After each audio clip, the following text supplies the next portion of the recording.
Kadzo, Kenya, Africa. Topic: Union of Soviet Socialist Republics. Read me. You are shooting yourselves in the foot. I've been looking at the situation in the former Union of Soviet Socialist Republic. You are a team that left the capitalist sleepless with worry of an invention. Later you turned capitalist too, though you have not come out clearly. NATO's main threat was Ukraine, and Russia and the other states were a scare to the East. I don't know if you found it necessary to become capitalist or if it just befell you. Then NATO was able to breathe a sigh of relief, and the whole East, West Germany came down, which was a good thing to Germany, and a sigh of relief to a country like the United States of America. The North Atlantic Treaty Organization then felt so relaxed that they decided even to break away. One broke away, in fact, has broken away, though not officially. But this sigh of relief has created problems of its own. The threat of NATO suddenly enticing Ukraine to become part of it left Russia worried about its security. There was that excuse about that small republic and the annexing of that part of Ukraine and the war that is going on now. I know Russia may be doing it out of feeling insecure having the NATO weapons just next door. And that's what somebody does when one feels threatened. They have to try to create a buffer zone, and it results to such like things. For a while, Ukraine enjoyed support of armament from NATO and the other countries. The war has progressed, meaning that the Union of Soviet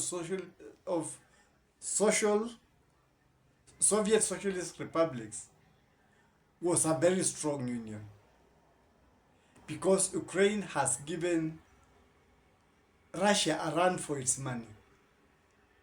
It was not and has not been an easy state to handle warfare like they thought it would happen. But why continue with the waste of property, lives and money? In fact, it's now even including lives from other countries and other continents.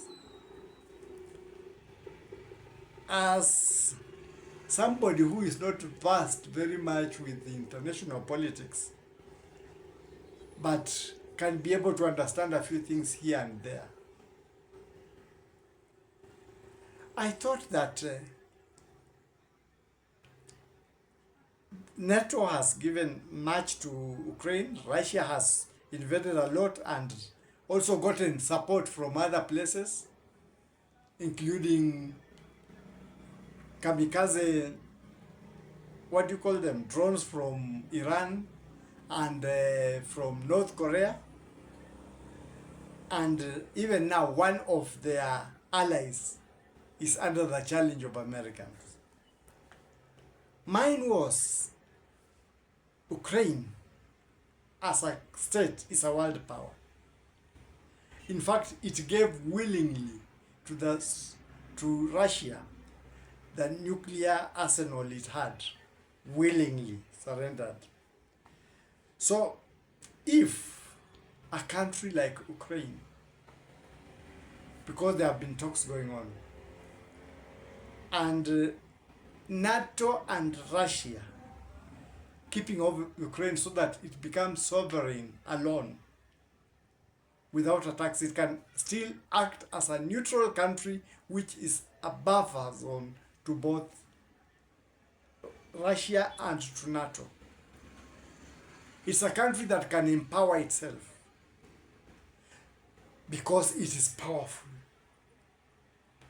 And if it has neutrality, because not all countries in Europe are in NATO, is Finland in NATO?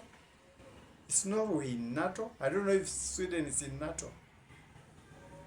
So it does not mean that all countries have got to come under the military pact of NATO. And if a few countries that are neutral, like those ones, be included with Ukraine, then Ukraine can do its own things in peace, and Russia will not be worried about the NATO arsenal coming from close by, and neither will NATO be worried of Russian armament coming from across, and here will be a peaceful, powerful country operating on its own. It is a thought that laymen who may not know much about politics may put forward, because it's like the Soviet Socialist Republic is fighting against itself. These were the two strongest entities in that union, Ukraine and Russia. And during that time, they struggled together as a unit. It would really be good if both of them gave themselves an easy time, gave themselves peace, so that they relax as units that were once together. They have separated, but they live in peace and sovereignty. Sovereign, each be sovereign. It is something that can be easily discussed by these two countries because they once were one union. Many countries are feeling the impact of the war. Some people have sneaked to those countries from different countries, Africa, Asia included, and they're getting back people who have been killed in Ukraine or Russia, which was not their war. So, peace for Ukraine and peace for Russia would be peace for the world. Think about it, Russia. Think about it, Ukraine. You were once in one union, and you still can make it as separate states the way you chose, but sovereign, and each state staying alone without the other one feeling threatened that it may be inviting the former enemies to either side. That is something that when those leaders talk again, or get a chance to talk again, because they have had sessions of where they have even exchanged prisoners of war. So if you can be able to talk about exchanging prisoners of war, you may as well talk about fairness in this thing and stopping the whole war totally. Just assure Russians the NATO things will not be there. And Russians, the NATO will be also assured that the Russian things are not in Ukraine.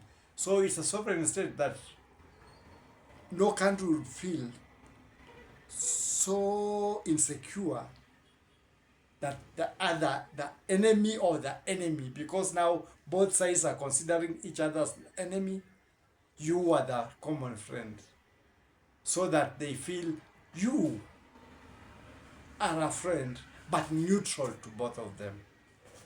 It's an idea from a layman, somebody who doesn't know much about politics, somebody who is just observing from the way things are happening and trying to recall The old times when there was competition, space competition. It was not only war. A new invention in the West, a new invention in the East. Things like that. It's a high time that you had that peace and remember that once you were one. That's my take for now.